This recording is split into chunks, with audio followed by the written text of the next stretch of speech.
A warm welcome to you here on TV Sapiencia News on News Hour. The headlines. The National Association of Nigerian Students has called on the federal government to investigate the National Youth Service Corps over the non-payment of the newly approved 77,000 naira monthly allowance for corps members.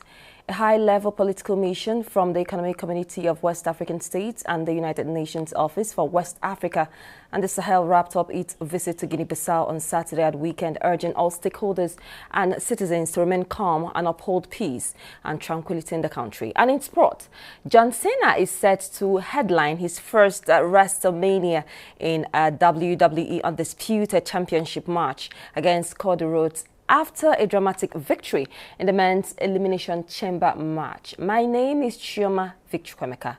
Now the news in full. We begin in education, where the National Association of Nigerian Students has called on the federal government to investigate the National Youth Service Corps over the non-payment of the newly approved 77,000 naira monthly allowance for corps members. NANS expressed disappointment that months after the federal government approved the increase from 33,000 naira to 77,000 naira effective July 2024, the NYC has yet to implement the payment. The Director General of the NYC, Brigadier General Joshua Ahmed, stated that the new allowance was not implemented due to the non-release of funds. NANS, in a statement by its National Vice President Intercampus Affairs, Felicia Akimbodunse, on Sunday yesterday justified the call for the probe of the NYC for failure to commence payment of the new Corps monthly allowance by the end of February, as promised by the Director General of the Corps. She wondered what delayed the payment after the official announcement by Joshua that Corps members will start receiving the 77,000 naira in February 2025. According to her findings by her office, it revealed that corps members received only 33,000 naira for their February allowance last Friday, as against a 77,000 naira promised by the NYC DG.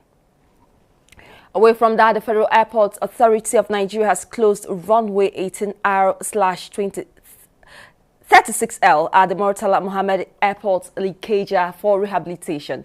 The closure started from 3 a.m. today, Monday. This is contained in a statement signed by the Director of Public Affairs and Consumer Protection, FAN, Mrs. Obiagili Ora. According to Ora, the closure is due to ongoing rehabilitation work, that's the asphalt phase, at the A2 taxiway link of the runway. We are following up on the story. We'll keep updating you. Still in education, the National Association of Nigerian Students has threatened to embark on nationwide protest if governors of Bauchi, Katsina, Kano and Kebbi State do not reverse the decision to close down schools for 5 weeks for the Ramadan fast within 72 hours.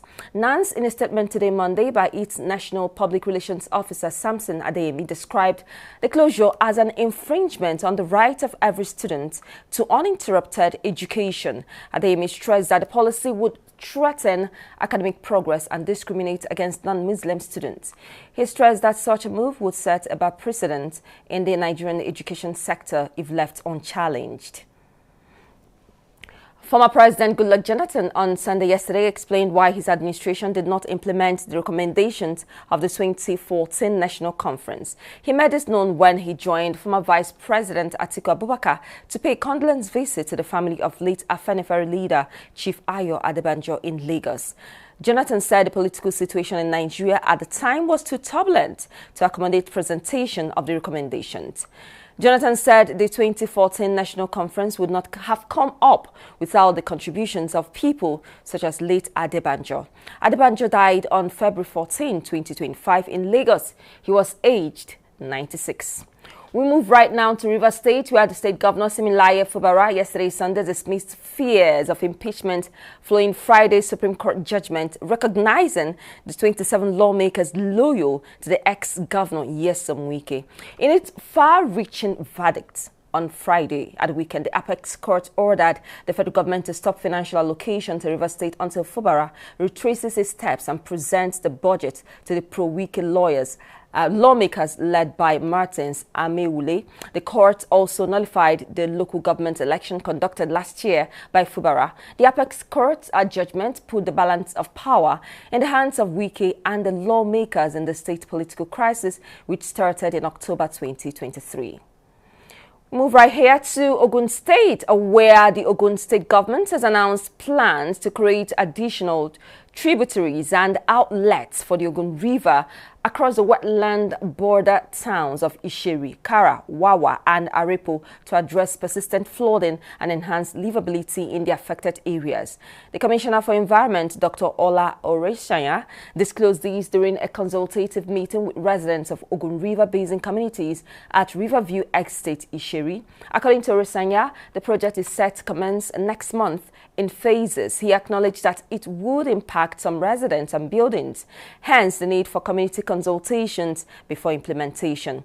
Highlighting the state government's previous flood control efforts, Oreshanya noted that last year's intervention dredging of the Oparo River helped reduce a flood retention time from 5 to 6 weeks just by 3 weeks.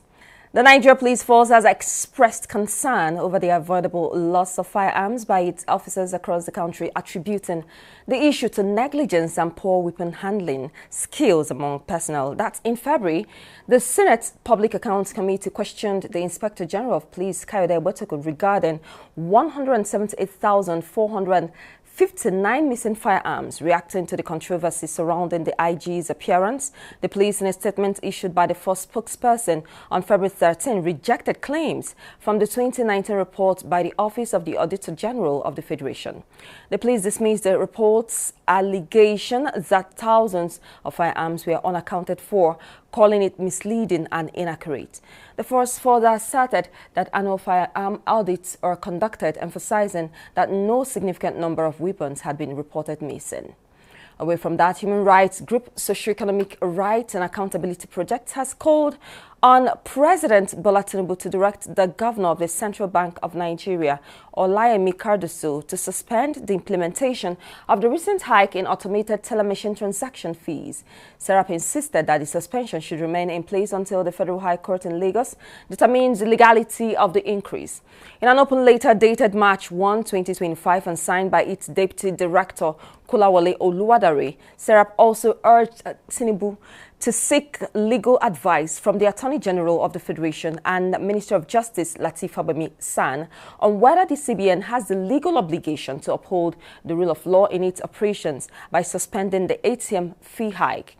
Serap had last month filed a lawsuit against the CBN over its failure to reverse what it described as a patently unlawful, unfair and unjust increase in ATM transaction fees.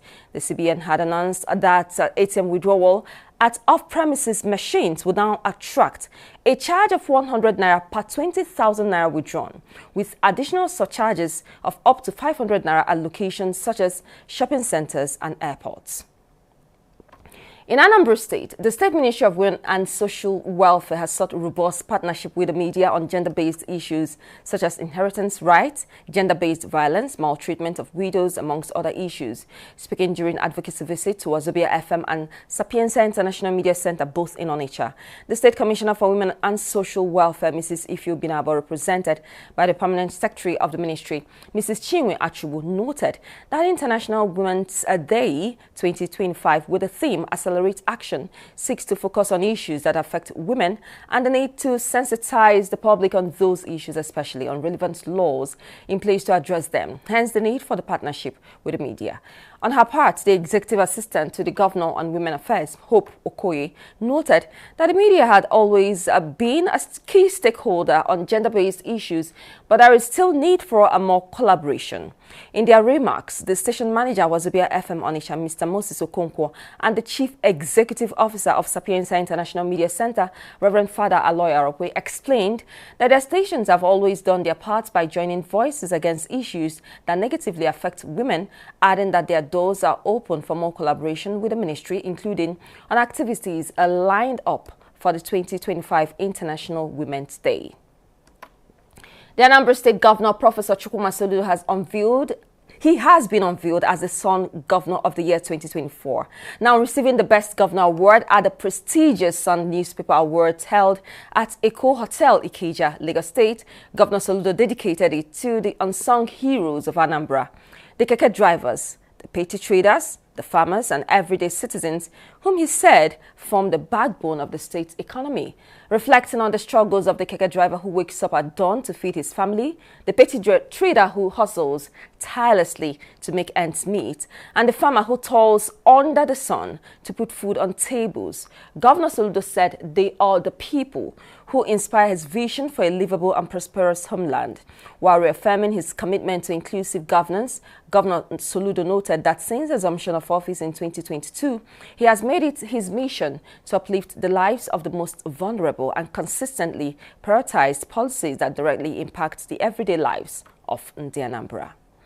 Away from Anambra State and Nigeria, a high-level political mission from the Economic Community of West African States and the United Nations Office for West Africa and the Sahel wrapped up its visit to Guinea-Bissau on Saturday at the weekend, urging all stakeholders and citizens to remain calm and uphold peace and tranquility in the country. This followed a week-long engagement aimed at supporting efforts by political actors and other stakeholders to reach a political consensus on a roadmap for the conduct of inclusive and peaceful elections in 2025. This is contained in a statement issued by the head of mission, Ambassador Bagudu Hayes, yesterday, Sunday. In the statement, the mission deployed at the directive of the ECOWAS heads of state and government was in Guinea-Bissau from February 21 to February 28 to help political actors and other national stakeholders reach a consensus on a roadmap for the upcoming 2025 legislative and presidential elections. The delegation was received in audience by Guinea-Bissau's President Umaru Sissoko Embalo. Move to sports right now, where John Cena is set to headline his final WrestleMania in a WWE Undisputed Championship match against Cody Rhodes after a dramatic victory in the men's Elimination Chamber match. The 16-time world champion clinched his spot at the grandest stage of them all by forcing longtime rival CM Punk to pass out in his signature SCF submission hold. With his ticket to WrestleMania 41 in Las Vegas confirmed, John Cena stood face-to-face with Rhodes in a show of sportsmanship. The two shook hands, but the moment of mutual respect was short-lived as the unmistakable music of The Rock echoed through the arena. Accompanied by rapper Travis Scott, The Rock made his way to the ring, appearing to offer his backing to Rhodes.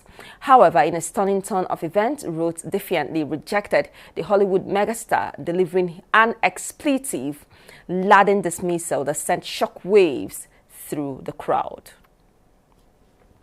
Well, that's it on News Hour. A quick reminder of our top stories. We told you that the National Association of Nigerian Students has called on the federal government to investigate the National Youth Service Corps over the non-payment of the newly approved 77,000 naira monthly allowance for corps members. A high-level political mission from the Economic Community of West African States and the United Nations Office for the West Africa and the Sahel wrapped up its visit in Guinea-Bissau on Saturday, urging all stakeholders and citizens to remain calm and uphold peace and tranquility in the country. John Cena is set to headline his final WrestleMania in a WWE Undisputed Championship match against Cody Rhodes after a dramatic victory in the men's Elimination Chamber match. Well, that's it on News Hour on TV Sapiencia. Thank you so much for watching. My name is Chioma Vic-Chukwuemeka. Good afternoon.